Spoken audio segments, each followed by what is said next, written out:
नमस्ते दोस्तों। आज मैं यहाँ पर बना रही हूँ चने की दाल की एक बहुत ही टेस्टी सी रेसिपी, जो कि हमारा एक कंप्लीट मील होगी, एक होलसम फूड होगा, प्रोटीन से भरी हुई डिश होगी। तो यहाँ पर मैंने सबसे पहले चने को रात भर के लिए भिगोया। उसके बाद से उसको वॉश करके डाला है प्रेशर कुकर में। प्रेशर कुकर में डालने के बाद 1 गिलास पानी और आधा चम्मच नमक डालेंगे और मिलाकर हम यहाँ पर प्रेशर कुकर का ढक्कन लगाएंगे। प्रेशर कुकर को ढक्कन लगाने के बाद गैस पर चढ़ाएंगे और इसे हम पकाएंगे कम से कम 4 से 5 सीटी आने तक, या फिर 1 सीटी आने के बाद इसे 5 मिनट के लिए धीमा कर सकते हैं।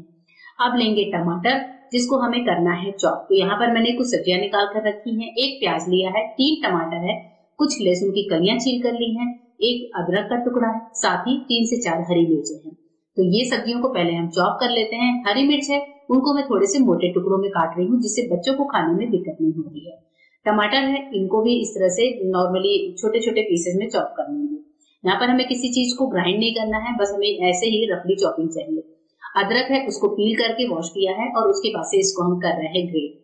जो लहसुन है हमारा, उसकी मैंने जो कलियां ली थी, तो इसके लिए मैंने ले लिया है गार्लिक क्रशर, और इसमें मैं लहसुन की कलियों को जिंजर के साथ ही क्रश कर लेती हूँ। आप चाहें तो दोनों का पेस्ट ले सकते हैं, या फिर इनको ऐसे बारीक चॉप करके ले सकते हैं, या फिर ग्रेट करके ले सकते हैं। अब इसके बाद से जो है, यहाँ पर मैंने धुल कर रखे हैं चावल। तो चावल भी धुल कर रखे हैं लगभग 30 मिनट के लिए। पहले से अच्छे से पानी से वॉश करने के बाद इसको एक पानी भिगो कर रख दिया है। हम यहाँ पर चढ़ा रहे हैं एक बर्तन, और बर्तन में मैं डालूंगी कुकिंग ऑयल। कुकिंग ऑयल मैंने लगभग अभी 1 बड़ा चम्मच आप कह लीजिए डाला होगा। बहुत ज्यादा ऑयल नहीं डालूंगी। बहुत ही हेल्दी रेसिपी है, साथ ही चटपटी भी है और बच्चों को भी बहुत पसंद आती है। साथ ही थोड़ा सा डाला है देशी घी, तो आधा तेल और आधा देशी घी, ये दोनों चीजों को गर्म करेंगे। अब मैं डाल रही हूँ कुछ खड़े मसाले, जैसे जीरा है, दालचीनी है, काली मिर्च के कुछ दाने हैं, 2 लौंग है, 1 बड़ी इलायची और थोड़ी सी जावित्री वगैरह आप ले सकते हैं। मतलब जो खड़े मसाले आपके घर में अवेलेबल हो वो आप डाल सकते हैं। छोटी इलायची भी डाली है मैंने। तो इस तरीके से कुछ खड़े मसालों का तड़का लगाएंगे। साथ में हमारे हस्बैंड है जो मेरे लिए चाय बना रहे हैं। अब इसके बाद से जब मसाले तड़क गए, तो मैंने 1 प्याज जो चॉप करके रखी थी उसको डाल दिया है। प्याज को हम थोड़ा सा हल्का सा ब्राउन करेंगे, बहुत ज्यादा ब्राउन नहीं करना है। और मैंने यहाँ पर चिमनी ऑन कर दी है, क्योंकि आज मैं बिना आवाज दिए ये वीडियो बना रही थी, तो चिमनी चलाना आसान हो गया था। तो अभी प्याज को मैंने अच्छा सा ब्राउन कर लिया है, देखिए कुछ इस तरीके से। अब हम डालेंगे अदरक और लहसुन का जो क्रश मिक्सचर था, वो मैं यहाँ पर डालकर हल्का सा इसको सौटे करूंगी, बहुत ज्यादा जलाना नहीं है। टमाटर और हरी मिर्च डालेंगे। इसके साथ ही साथ मैं लूंगी नमक। नमक मैं हमेशा टमाटर के साथ ही डालती हूँ, इससे नमक सॉफ्ट भी हो जाते हैं, और जो है इनको कुकिंग में जो टाइम होता है वो हमारा बच जाता है। टमाटर को मैंने हल्का सा ढक दिया था। अभी हमारे टमाटर जो है हल्के से थोड़े से दानेदार मुझे लग रहे थे, बड़े बड़े। अब इसके बाद से हम डालेंगे कुछ पिसे हुए मसाले। तो अपने रेगुलर मसाले हम डालते हैं, जैसे कि लाल मिर्च का पाउडर, धनिया का पाउडर, थोड़ा सा हल्दी का पाउडर।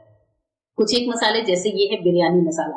अगर आपके पास बिरयानी मसाला नहीं है तो आप फ्राइड राइस मसाला डाल सकते हैं, मीट मसाला डाल सकते हैं, गरम मसाला या फिर किचन किंग मसाला।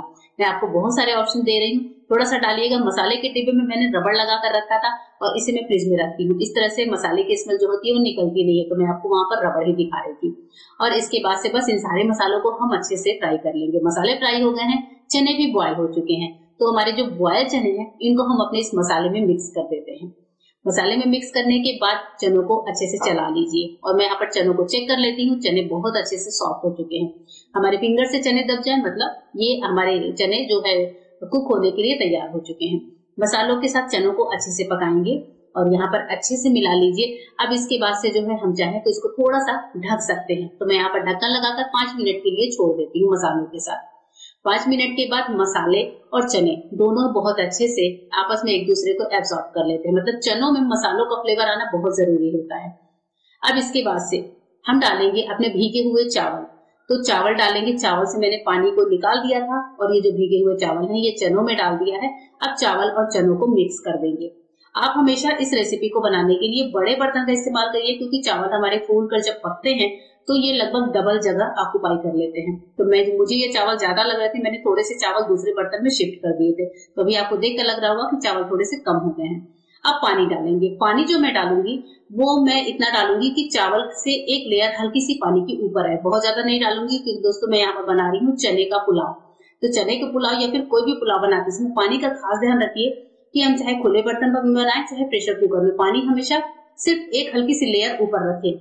अब इसके बाद से मैं ले रही हूँ नींबू, जिसे मैं हमेशा फॉइल पेपर में रैप करके रखती हूँ, जिससे नींबू खराब नहीं होते। 20 दिनों तक भी ये नींबू ऐसे के ऐसे होते हैं। तो यहाँ पर मैंने लिया है पूरे 1 नींबू का जूस, जिससे चावल हमारे बहुत ही खिले खिले बनते हैं। बाद में मैंने वो हाफ नींबू भी यूज कर लिया था। साथ ही थोड़ी हरी धनिया की पत्तियां चॉप करके रखी है, उनको भी इसी टाइम पर डाल दीजिए। आप चाहें तो थोड़ा सा देशी घी भी डाल सकते हैं। इन सारे टिप्स एंड ट्रिक्स से क्या होता है, हमारे पुलाव बहुत अच्छे बनते हैं। जब तक पानी में उबाल नहीं है तब तक मैं ढक्कन को ऐसे ही छोड़ रही हूँ। अब हमारे चावल के पानी में उबाल आ गया। अब इस टाइम पर आप डालें देशी घी। तो मैंने 1 बड़ा चम्मच भर के देशी घी डाला है और यहाँ पर ढक्कन लगाकर सिम फ्लेम पर इसको रख देंगे कम से कम 10 मिनट के लिए। एकदम सिम फ्लेम पर रखें 10 मिनट। 10 मिनट में हमारे पुलाव बहुत ही बढ़िया से बनकर देखिए रेडी हो जाते हैं। चावल को एक बार आप इस तरह से चेक कर लीजिए, उंगली में दबाकर भी चेक कर सकते हैं। देखिए हमारे चावल पूरी तरह से पक चुके हैं। क्योंकि भीगे हुए चावल होते हैं तो इनको पकने में टाइम नहीं लगता, और पानी का जो अंदाज है उस वजह से हमारे जो पुलाव है वो बहुत ही एकदम खिले खिले बनते हैं। इनमें कोई एक्स्ट्रा वाटर नहीं होता है। अब इसके बाद से हम क्या करेंगे, लगाएंगे खाने की थाली। चूंकि हमने बनाया चना पुलाव, साथ में मैंने बनाया है रायता, और बस हमारी ये थाली बनकर तैयार है। हेल्दी होलसम फूड है, बहुत ही टेस्टी सी थाली है, रिच प्रोटीन की थाली है। कैसी लग रही है जरूर बताइएगा, और आप भी इस रेसिपी को बनाकर ट्राई जरूर करिएगा। तो चलिए दोस्तों, मिलेंगे मेरे नए वीडियो में। Good bye, thank you.